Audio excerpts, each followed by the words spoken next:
Welcome to the Life Plus God podcast. My name is Alyssa Robinson and I am your host.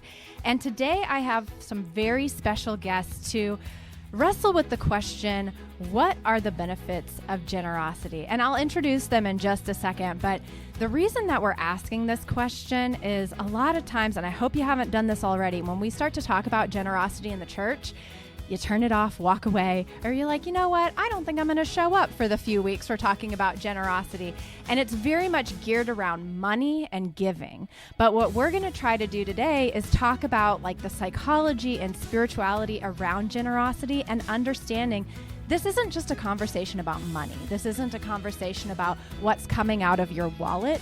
Generosity is so much bigger than that. And so I hope that you'll stick with us through this episode, enjoy this, wrestle with us. And now let me introduce our two panelists that I have for this conversation today. Dana Phillips, who is a longtime member of Trietsch Memorial United Methodist Church, the church that we podcast out of.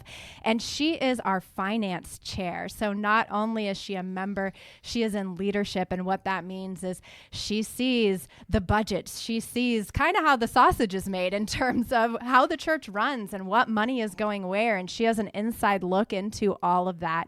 So a very special perspective from her. And she's very passionate about generosity. And I think you have to be the chair of finance. So Dana, thank you so much for being with us today. Thanks for having me. And second, we have, you've heard from him before, Chris Robinson, my dad, and also a licensed professional counselor.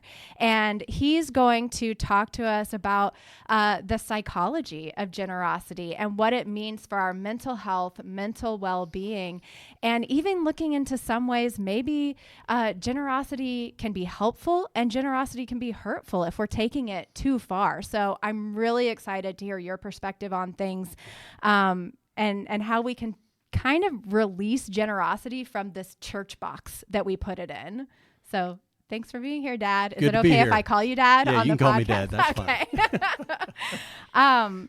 So I think a really great place to start for all of us is for us to better understand what is generosity. How are we defining this and what does it mean to you? Because again, we started with this goes beyond money. This is not a conversation about money. So Dana, how would you define generosity for this conversation we're about to have? Sure. I really see generosity as a willingness to give your talents, time, spiritual gifts, resources in a liberal way. I mean, just like, wow, just give it out, rather than sparse it out or purse it out.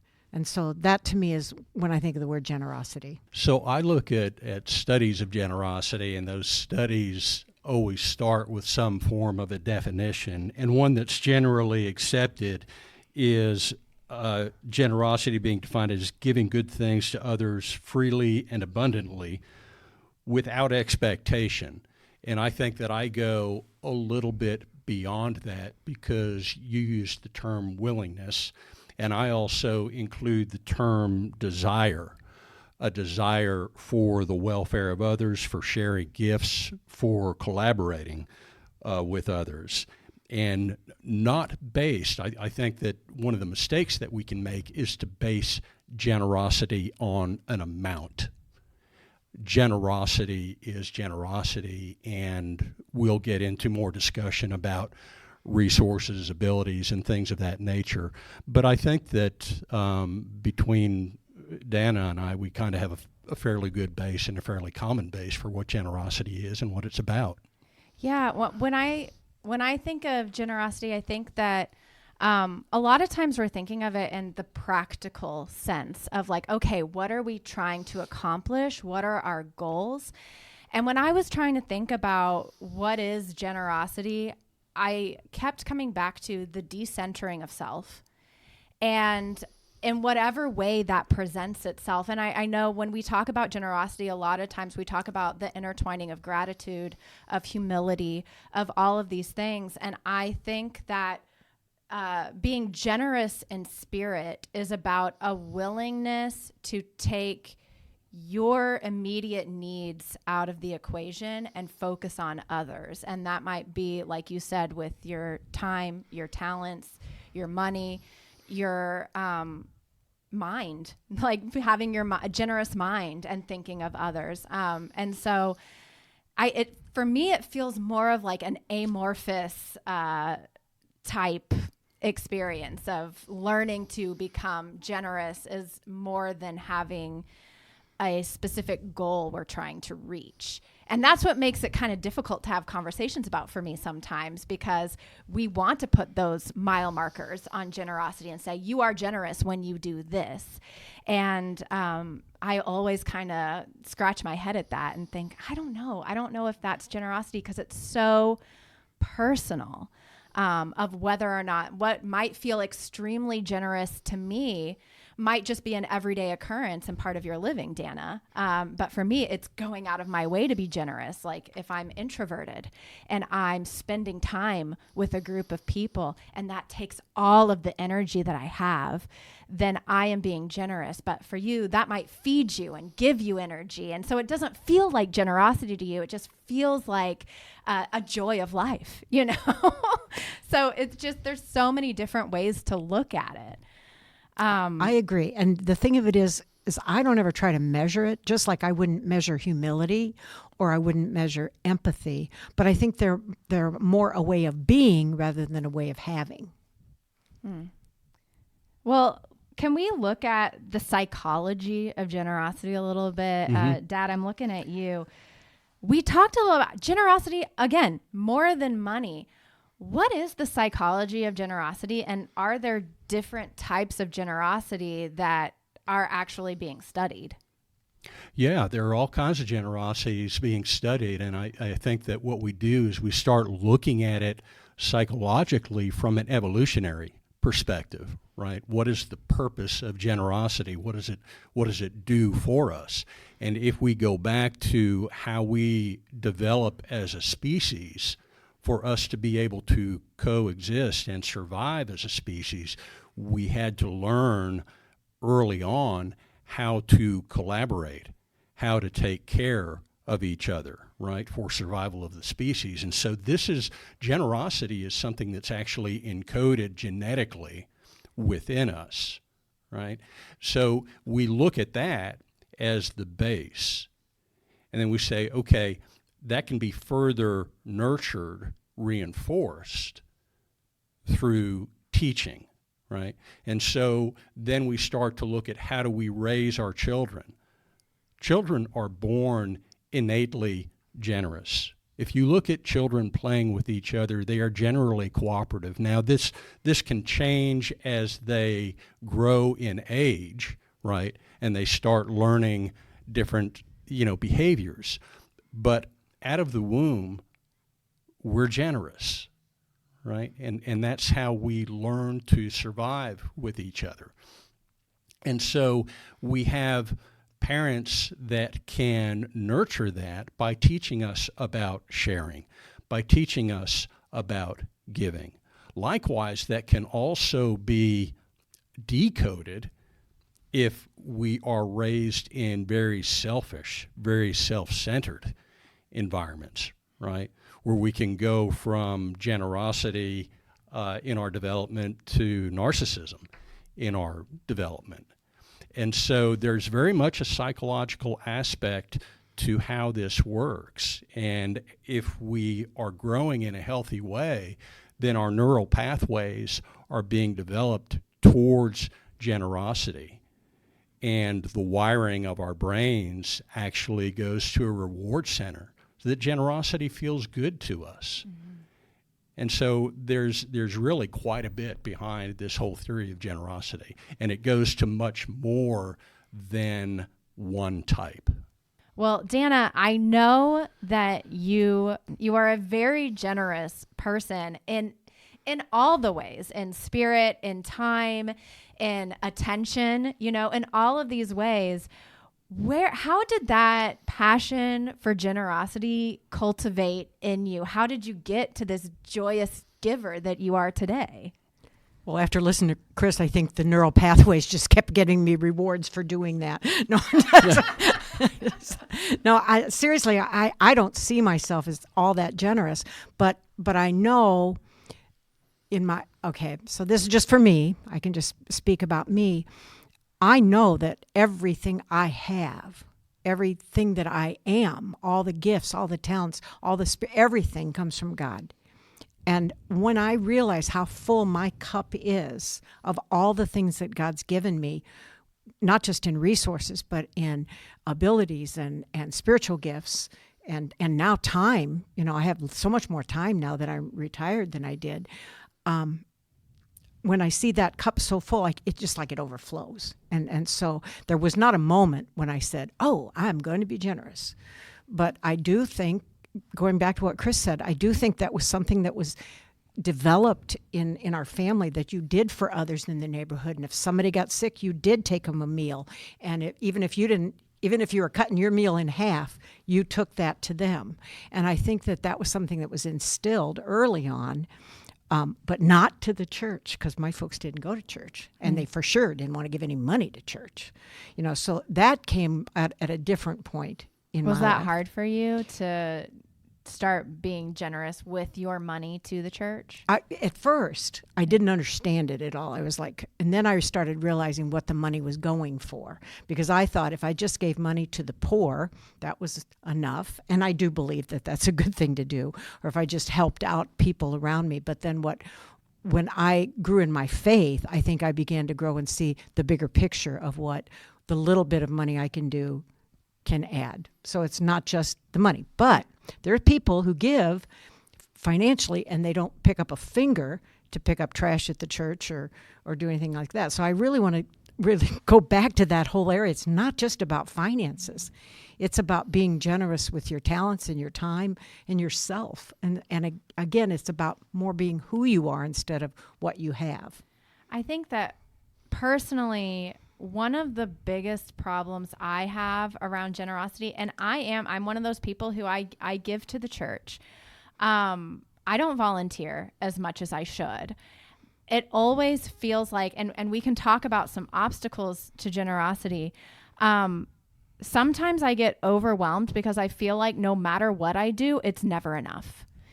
I could be at the church 7 days a week and give until it hurts, as they would say in churches that are prosperity gospel centered, which we'll talk about later in the episode, and do everything that you're, in quotes, supposed to do to be generous. And it'll just always feel like I'm falling short. And it's not a good feeling. It feels like pressure. And I know that in scripture it says God loves a cheerful giver. And oftentimes I don't feel like a cheerful giver. I feel like I'm doing it because I'm supposed to, or because I'm obligated to, or if I don't do it, I'll feel guilty or whatever. Or there's fear around, as someone who works for a church, I don't make a lot of money. And so giving to the church every month, that alone, I'm like, I could really use that money, And so for me, there's all of these emotional obstacles that I need to overcome. And sometimes it feels like it's hurting my faith more than it's helping it, trying to live into this generous life. And I don't know how to get past that. I've been told, now this is, y'all are gonna counsel me personally for a second. Sorry, listeners. I've been told so many times, keep giving, and over time your heart will transform and God will change you and all these things. Well, I've been at a full tithe with my church for 3 years now, and it still hurts every single time. And I don't know how to get over that hill. I want to be a joyful giver. I want to be joyful in giving my time, but I think I have this mindset of scarcity that I can't overcome. Right. So there's a tie between what each of you have talked about, and it goes to belief systems, right? And the belief system that you're expressing would be based on expectation and obligation. Right? And it's my belief that I'm supposed to do this, even to the point that it hurts, and it really does hurt because I'm struggling to get by month to month. And so I think that we've got to be very careful about the messaging of giving from the church, right? Because that can be very insensitive to individual situations and circumstances, right? So we've got to recognize that going in. Now, the other belief system that you were talking about is that you grew up with the understanding of the importance of generosity, and you joked about the neural pathways, and yeah, I guess I did feel a reward in it, which is great. And what happened over time is that you didn't grow up in church, but there was a point in time at which your spiritual nature was evolving and coming out, right? And so then what starts to happen is through your spirituality, you find meaning and purpose and fulfillment. And I think when we talk about generosity, that is the foundation for being generous, is what are we passionate about? What gives us meaning, purpose, and fulfillment, right? And so that is one area of generosity and a way to achieve it. And the other, Alyssa, is what you were talking about, is just that social, cultural aspect of it, that this is what the expectation is, this is what the obligation is, and so it's what I believe about myself, is that I'm supposed to be doing this even if it doesn't feel good, even if I'm struggling, even if it's stressing me out. And then we start to get into areas of generosity that can become unhealthy for us mentally. Yeah, I would say to you, Alyssa, that what I heard you talking about was a lot of comparison, expectation, and other people, and when you get more money, you give more money, and all of that. And the thing that really helped me understand that, and some of my kids too, is there's only one yardstick in your backyard, and it's got your name on it, and God is looking at that yardstick. He doesn't compare it to Chris or Dana or anybody else. He just is, you have to know. So like when you feel like I'm not doing enough and it doesn't make a difference, at every stage of my life, I can look back and I could have said that. I'm not doing enough. I could be doing, but you know what? I'm doing what I can do. And I think generosity is saying, okay, I'm doing what I could do. And I that's what I can do. And I don't think it has to come from a place of fear or obedience. I know we talk a lot about obedience, but I don't think that generosity comes from that. And it's so interesting to me. I'm going to get on my little rant now. So many people who work in church don't volunteer outside of the church. I get, well, to me, that's like backwards. No offense, but it's just backwards, because people who work jobs still volunteer. And if this is your job and you're doing good, it's okay to still volunteer if you're passionate about something. Now maybe you're not passionate about, or not you, Alyssa, but other people aren't passionate about doing more church work because they do church work all week. But certainly I would think that, you would want to find areas in your life where you do feel really good and you find that purpose that Chris was talking about.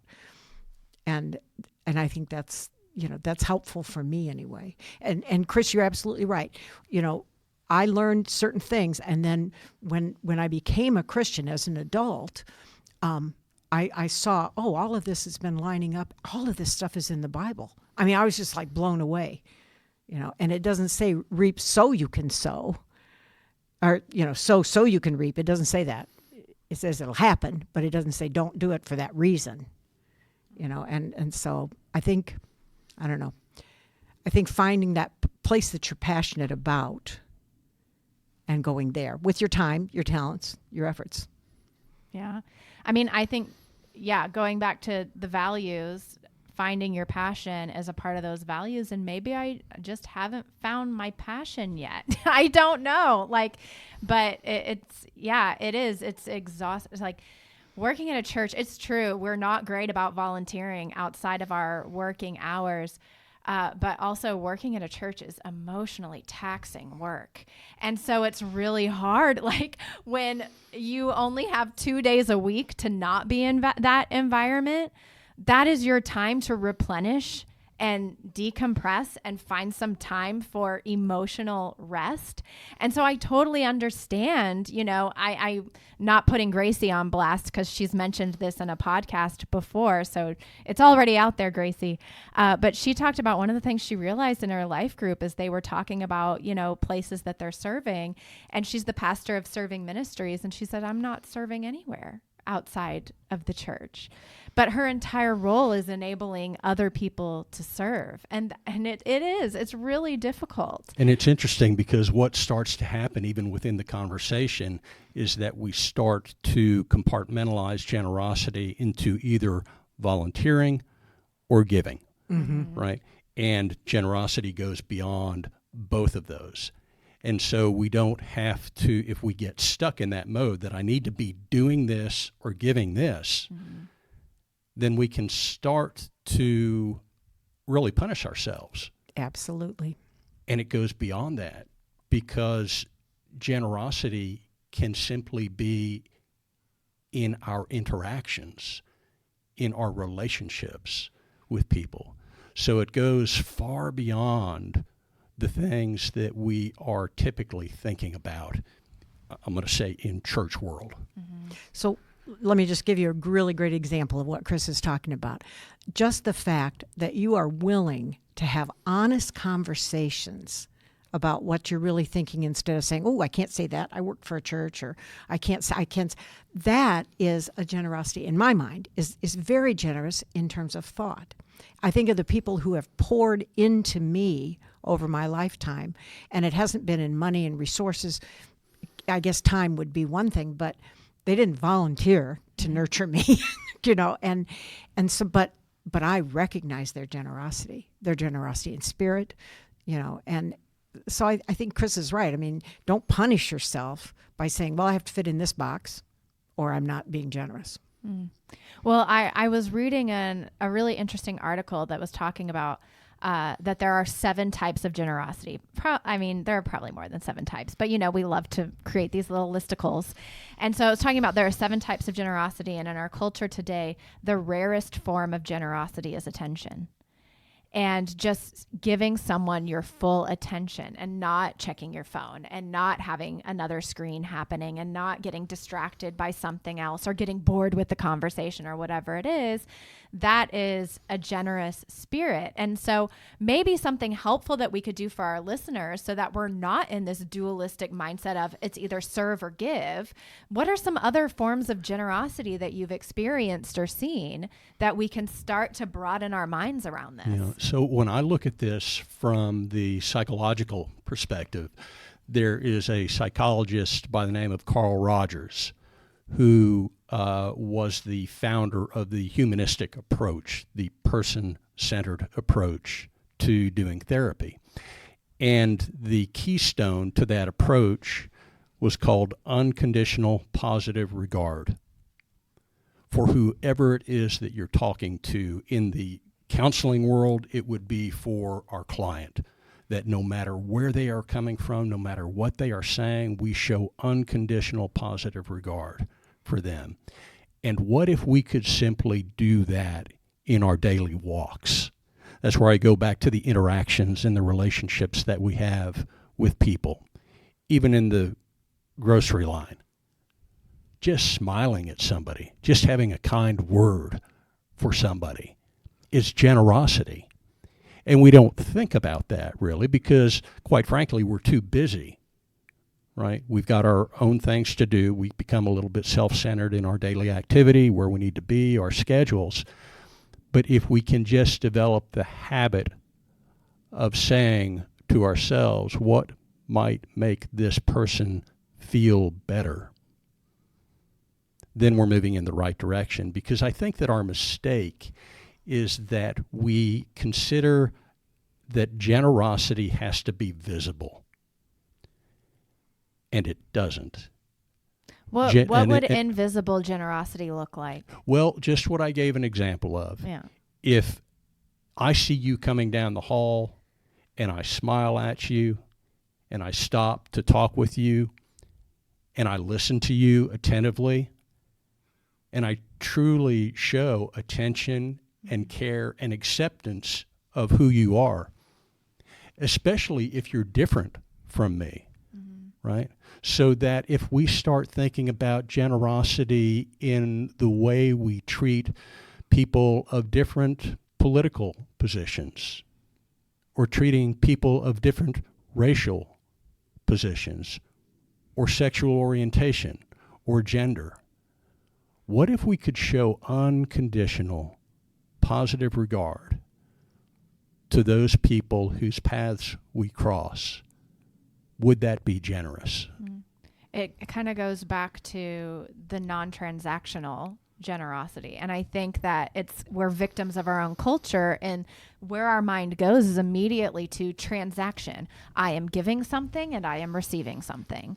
And man, like, I don't even know how to get started shaking myself out of that mentality, because it's what we're surrounded by everywhere we go. Yeah, I think, I hear people in car lines being just ranting and raving, and I think generosity would show up when you say, come on, you can come in front of the lane ahead of me. I'm not in that big a hurry. Or real generosity to me is when the guy's cutting me off and I go, oh, you must be in more of a hurry than me. I'm not, it's invisible. He doesn't hear me say that, or she doesn't hear me say that, but it's still, it's who I am. That's what I'm working on, who I am. Or not assuming the worst of that person, and just saying, oh man, they might have an emergency, or unconditional positive regard. That's right. Rogers also talked a lot about listening. He really talked about empathic listening, of not just listening to what you're going to say next. And that, I think, is an act of generosity. Not just what I'm going to say when I'm listening to you. Okay, it's my turn to talk. What am I supposed to say? But really trying to listen, not just to the words, but to the emotion underneath those words. And I think that's generosity. Yeah, because that's how he defined that, was acceptance and caring. And to be accepting and caring of somebody, you have to be giving them attention. You have to be listening to what they're saying. You have to have relationship. And I think generosity is displayed through relationship, through healthy relationship. Well, so the title of this episode is, what are the benefits of generosity? And we chose this question because that is the number one search term around giving and generosity. And it kind of, we're self-centering ourselves on generosity here, of like, okay, what's in it for me? But I think that it is a good exercise. So like all of these things that we're talking about, of how can I be more generous? How can I recognize generosity outside of the constructs that I've created for it? What are some of those psychological or interpersonal benefits of becoming generous? Well, there is a tie between being generous and being happy and content. The idea that we can focus externally, and this is something that I work with a lot of clients on when they're dealing with depression or anxiety. One of the things that we talk about is an external focus, right? Distract yourself from yourself. Because what you find is that when you get involved in something outside of yourself, number one, you're having interaction and relationship. You're recognizing the benefits through this generosity hitting the reward center of the brain. And so there's a natural desire to increase that and to feel good about doing for others. And when you're feeling good about doing for others, then the internal focus tends to be in reduction at the same time that you're increasing that external focus, right? And so we're creating kind of a flywheel here when we do this, of saying, oh, it is good to do good for others. It is good. It makes me feel good to make somebody else feel good.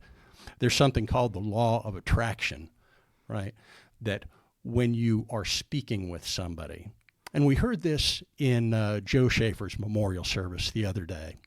His son-in-law said, when Joe Schaefer was speaking to you, you felt like you were the only person in the room, right? That law of attraction, that if you've got the ability, or you develop the ability to make other people feel good about themselves, to encourage them, to support them, to listen to them, those people want to be around you more, right? You receive something by being generous toward them, but then they also want to be around you more, right? And they start to experience that generosity for building you up. And so now we start to have this yin and yang in relationship of, wow, we really feel good together, we really fit good together because we're generous toward each other, we're supportive and encouraging toward each other, right? And so I think that when we look at our human behaviors and we can get outside of just the box, am I volunteering or am I giving, then we really start to get much closer to the roots of what Jesus was teaching in the first place. Yeah, I was just thinking about, Jesus said, love the Lord your God with all your mind and heart and whole and spirit, and love your neighbor as yourself. And that love is a verb. It's not a feeling. And I think that's the essence of what Jesus was trying to do. I think churches, we've all messed it up a lot of times, and Western churches even more maybe. But the essence of that generosity is, we've been given a lot. It's easy to open our hands and give. Mm-hmm. I'm wondering if you have a personal story of times that you've benefited from generosity of others and how it kind of created that law of attraction, as you mentioned, of like wanting to go out and do that for someone else. Yeah. I have several stories, but one that really comes to mind is when Neil was in graduate school and we had a baby, and our little girl was like 8 months old, and we had come from Texas and moved to Kansas, and all of a sudden it was winter, and we didn't have any winter clothes, really. I mean, we'd been in Houston, and this 3 or 4 families got together, and I was not going to church there. I wasn't even going to church, but I'd done a Tupperware party with them, and they saw me with my little girl without a coat, and they figured out, you know what, and they came to Married Student Housing, and they had grocery sacks full of clothes and food, and these people were not wealthy people at all, but I was so, and Neil was too, we were so struck by their generosity that they would see a need and want to fill that need in whatever. Now, they could have sat home and said, this may not be the right size, or, it's used, it's a hand-me-down, I don't have money to buy a new coat for this kid. But to me, that was just a really profound act of generosity. And it's interesting how generosity works, because even as you tell that story of generosity, I'm moved. I feel good about what somebody did for you. Exactly. Right? And so generosity expands, right? That, wow, I want to be like that family. Exactly. I want to be empathetic. I want to pay attention. I want to see what's going on around me. I want to know the needs of people, right? And that all has to do with simply stepping outside ourselves. Because the story that you told about them, their generosity just expanded to me. I think that story also makes me think of Mr. Rogers, Mr. Rogers' Neighborhood, not the psychologist, but also a psychologist in many ways, where he would always say, look for the helpers. And I think that whenever we see a huge natural disaster, or we see war, or we see all of these terrible things happening in the world, we can become so jaded by it. And I know, like, I get into a depressive news cycle where I'm just like, everything's wrong with the world. Nobody cares. Nobody's doing anything. Nobody's making nothing. We're just maintaining status quo. And I get very worked up about it. But there is hope for humanity and generosity when you see the people who are showing up, who do go to these devastated areas with the flooding that's happening in San Diego, and showing up to help and in any way that they can. And it's just like, man, like, we're good. And it kind of goes back to the roots of like who we are as children. Like, at our core, we are good and we are generous. And if we could just live like that every single day, if just people who call themselves Christ followers could live like that every single day, how would the world be different? And it's just mind-boggling to think about. But then I get sad all over again that we're not doing that. And so help me get outside of this like depressive state of and I not think, enough. Yeah, so I think you've hit on something that's really important, that social media has its upside and its downside, right? And one of the things that you see is headline after headline after headline of wars and natural disasters, and you become overwhelmed of, I need to be doing something. I wish I could be doing something. I wish I could change, but we don't have the capacity or the resources to do something. And I think that what's really important for us to understand about generosity is that we have our limits, right? That there are some things that we can do something about, and there are other things over which we can do nothing about, literally. I mean, we might be able to write a check and send it somewhere to a relief fund, and that's fine, but even that, once we've done it, doesn't feel like enough because we see the same headline the next night. Well, and there's Right. no personal relationship that forms Right, in there's- that scenario. Yeah, and there's- that can be something that's really hard about giving is like, yeah, sometimes that's the easiest thing to do is just write a check, but it doesn't have that same feel-good benefit. There's as no entering- relationship. There's Yeah. no sense of connection Yeah. in writing a check. Not that writing a check is a bad thing. It's not at all. It's another form of generosity, which is terrific. But it's a different form of generosity, and it may not hit the reward center the same way that personal interactions and connections would. Well, I think that we've kind of been dancing around it a little bit more, but I'd like to hit head on. Is there a negative side to generosity? Because it's something that we're constantly talking about. I mean, we tout it as a spiritual practice. It's a way to grow closer to God, is to become more generous. But then on the other hand, I think about, I mentioned some churches that have the prosperity gospel mentality of like, it's transactional. The more you give, the more that God will bless you. And they literally have the mentality, give until it hurts, give every cent that you have, and then God will bless you. And if you're not being blessed, then you're not giving enough. And it creates Garbage. It garbage. creates a barrier between people and God, but that stuff sits with us. Whether you were raised in that mentality or not, it infiltrates every aspect of Christianity because we hear it from so many different places. And no wonder there's all of this baggage around generosity. So what are some of the negative sides of things, and how can we wrestle with that? So we hear those expectations, we hear those false promises, right?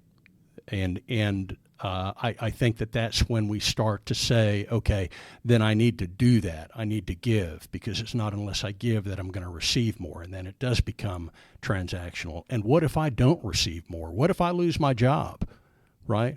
I was giving everything that I could with the expectation that all of this was just going to keep on flowing, that I was going to get raises and increases, and the bottom drops out. God is testing you. Okay. God is testing your faith. Okay. I'm just saying, this is what I hear. Right, you know? right. Okay. Well, garbage.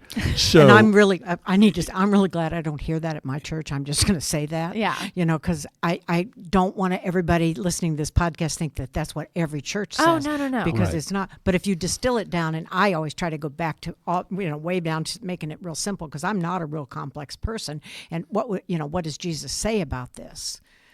And he does not say give until it hurts. He does not say you're going to sow and therefore you're going to reap. He just says it'll happen. You'll get back what you need. I've always had everything I needed in life. Not everything I've wanted, but I've had everything I've needed for sure. And so I think that when I'm faced with that, it's like worlds colliding of this social, political, with really what Jesus says. I just want to stop and go, wait a second. The Jesus that I'm following says, do good to others, love others, It doesn't say give until it hurts. You know, forgive others and really and truly hold others in positive regard. You know, he really does say that. And so the downside, I think, is when we muck it up trying to put all of our expectations and ideas and Western culture and, you know, whatever. I think that's when we mess it up. Yeah, because I think that what winds up happening is guilt and shame kick in, right?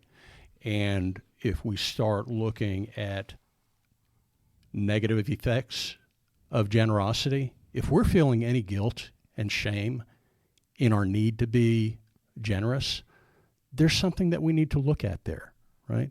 Because that's not a feeling that we should have with being generous. And it could mean that we are going beyond our limits, right? We are going beyond our means.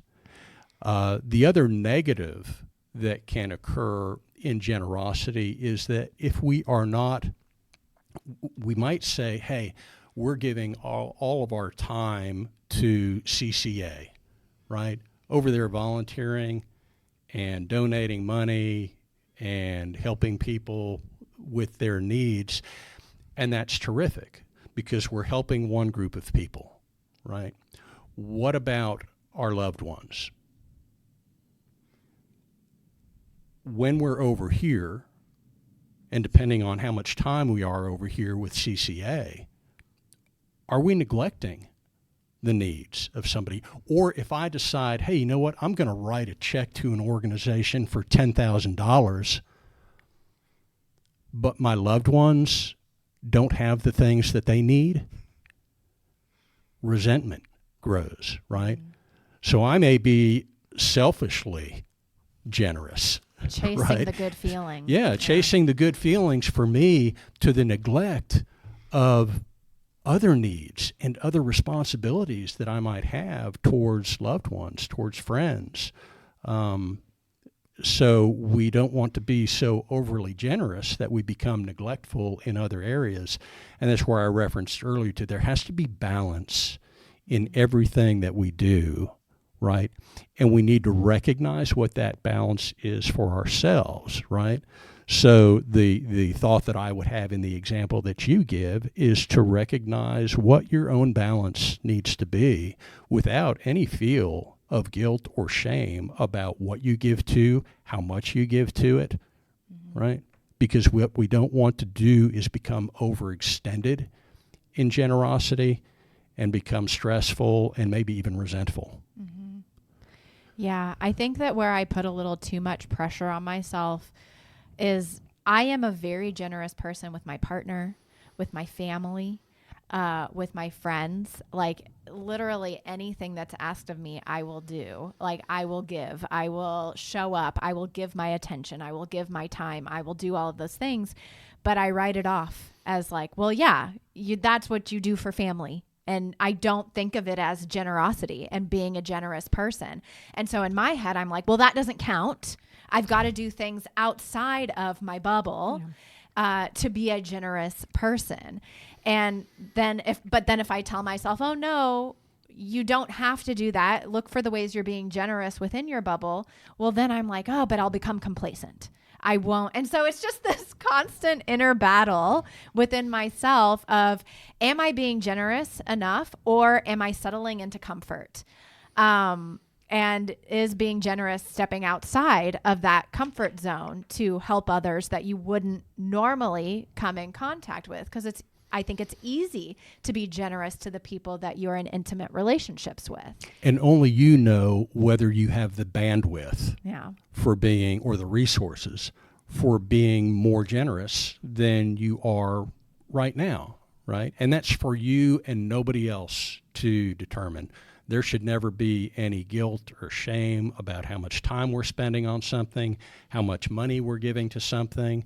There's no place for that in individual generosity. No individual should be judged on their generosity.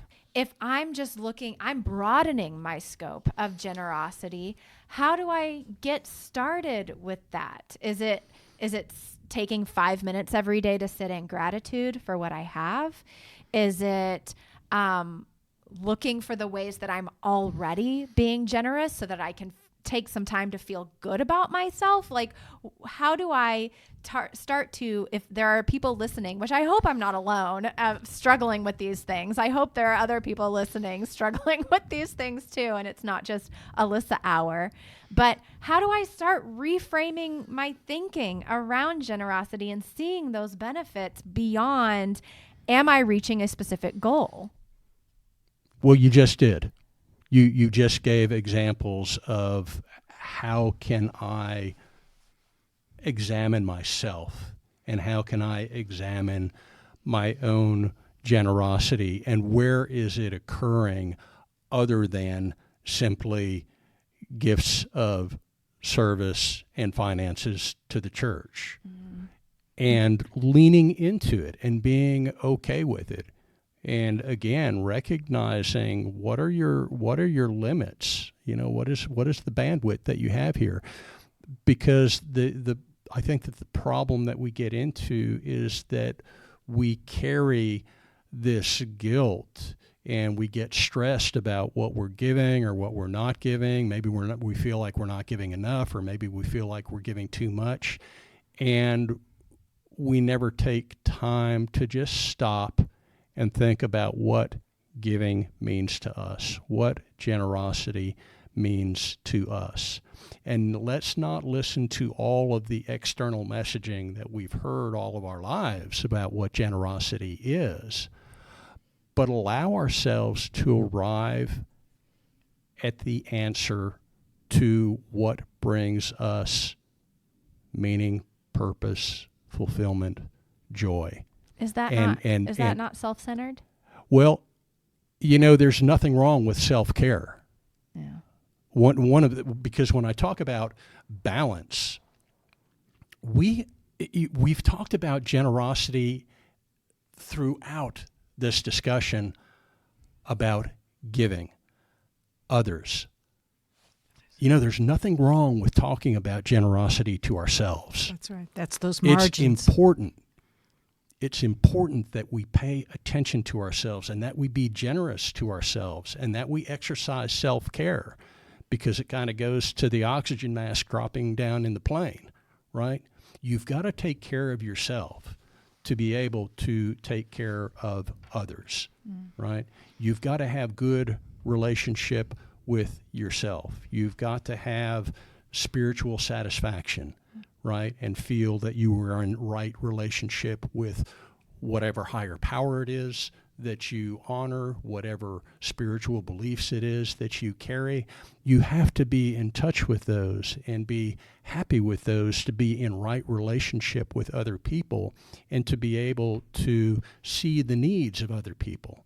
If your own needs are being denied, you have no chance of being any help to somebody else. Yeah. Well, Dana, it makes me think of what, going back to the greatest commandments is love God with your heart, soul, and mind, and love your neighbor as you love yourself. You have to love yourself. That's right. Like you have to be able to love your neighbor, you have to love yourself. Exactly. You have to accept yourself. You have to, and I've never heard in a church setting us talk about being generous with yourself. It feels very counterintuitive to the Christian message, which is basically give everything you have to others and put yourself last. I don't know. Dana, what do you think? How do you do that if you're not healthy? Right. Yeah. I think it kind of presupposes that healthy people are the ones that are doing that those of us who are, working on our own self are going to do those things.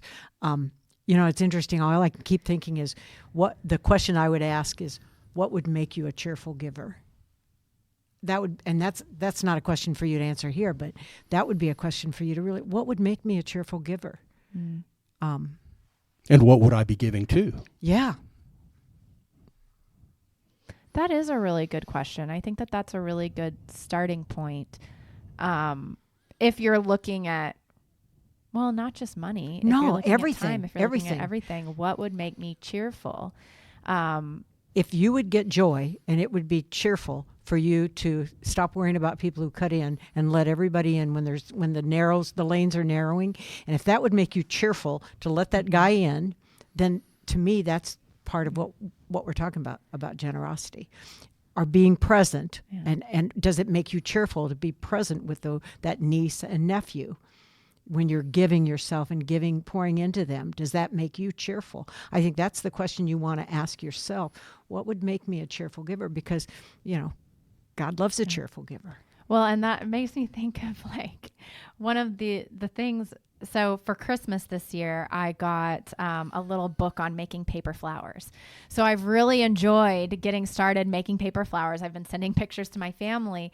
And so now whenever I'm meeting up with friends, I'm bringing them a little paper flower, and I love it. Like, it brings me so much joy to see their reaction in receiving this little paper flower that all it'll do is like uplift their spirits, and maybe they'll keep it. Maybe they'll throw it away. I don't know what they'll do with it, but it's that brings me joy. It created a moment. Yes. And it made they knew that I was thinking of them, and I knew that I gave them something that made them happy.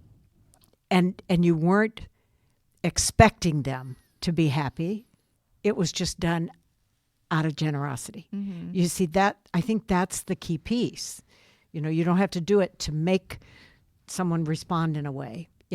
I don't serve so people go pat me on the head and say, "Oh, we're so glad you serve in all these places." That's not, you do it because it makes you cheerful. Mm-hmm. Yeah. Another thing that I was thinking about, and just like little ways to get started with generosity, I'm one of those people, I'm always so hard on myself all the time. Oh, really? Yeah, like constantly. Like I said, it's never enough. I can always see how I can do better.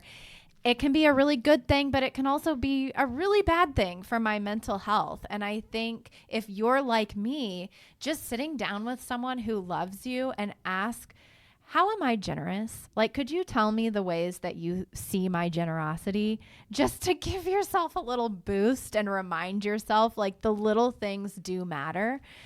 Because I think that sometimes I get so caught up is it big enough? Is it making an impact? Is it like, what's the ripple effect of this? Because we hear all of these incredible stories of generosity from people who maybe are millionaires, and they can, cure, cancer or whatever it is that they're doing. And I'm like, nothing I ever do will make this huge impact. I think that's terrific what you just said, because I think that what it does is it gives our listeners here something that they can go do. They can, from this conversation, start to think about how other people have been generous to them, or how they have observed the generosity of other people, and go tell those people, you know what, I just want to let you know, I think you're a very generous person.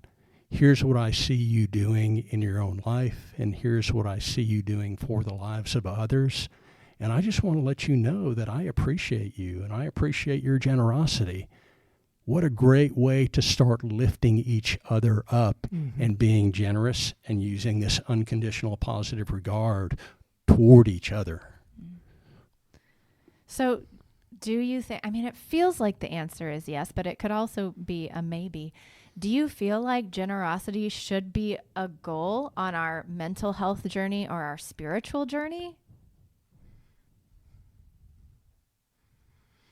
Long pause. I don't know. I don't like the word goal. What would you change it to? I think it's something that I want. Well, I guess you could call that a goal, but I think it's something that, for me personally, I want to strive to be more generous. Yeah, in my thoughts, in my words, in my deeds. Yeah. Because the reason I ask this, because we call it a spiritual practice within United Methodist Church. And so what I'm wondering Actually, I don't think it is. I think it's giving. Generosity. Is generosity? Well, that's what we say at Treach. That might be a Treachism. Yes, that's a Treachism, because it's giving is the spiritual practice. So, and that's what I wonder is, like, if we're saying this is a spiritual practice, you said for you want to be a more generous person, which I understand and respect, but are we saying as a blanket statement for everybody, this is something you should be striving for your spiritual health and mental health? I also I think there's a pause in response to that because both of us were experiencing the same thing, generosity as a goal. All right. Okay. What that tells me then is that there's an expectation, that there's an obligation, that there are certain things that I have to do, that there's a formula for it. There's an end. That there's going to be something measurable from it. Yeah. Right? And generosity isn't necessarily measurable, right? And so I think that to say, yeah, I want to have a goal of being more generous, I think that's way too broad and really hard to get your arms around. But I think that if we start to think first about the things that we're passionate about, and I know I keep on mentioning, meaning, purpose, fulfillment, joy, what are the things that give those to us? And it's not just in the selfish sense. It is in there is something out there that I feel really committed to, right? And I used the example of CCA earlier. It could be Treach, as a church home. It could be Save the Whales, whatever it might be, that if there is something that you are deeply passionate about, decide how it is that you would like to lean into that passion. And that might be that I want to start out by researching an organization. I want to see what they do. I want to learn more about it. And I want to see where I might fit into that. And then take a step into that. And that's where we start to say, okay, if you want to call that a goal, that's fine. My goal would be to be more involved with Save the Whale. And so my first step is going to be, I'm going to do some research, right? Okay, great. But if we have this goal of being more generous, it's going to be kind of like the New Year's resolution of exercising more. We're going to fail, and we're going to feel self-defeated, and we're going to feel shame, guilt, and we'll try it again next year, right? But if we really say, let's get specific about what it is that moves us to generosity, and let's just focus on those things. And let's not try to throw a broad net out there where I say, okay, I'm going to get involved in these 5 organizations. Those 5 specific organizations. No, let's start at one point. Yeah. Well, and you determine based on your own passions what that starting point is. And for me, honestly, it's just a little, even smaller steps in that. It's just looking around my neighborhood and seeing what's the need. Where can I help? How can I bring joy? Is there a neighbor that needs help? Is Exactly. there a neighbor who's sick, who's going through something? Or is she lonely? And, and we love on our neighborhood, and, and I'm not saying this to brag at all, but we just want to love on them.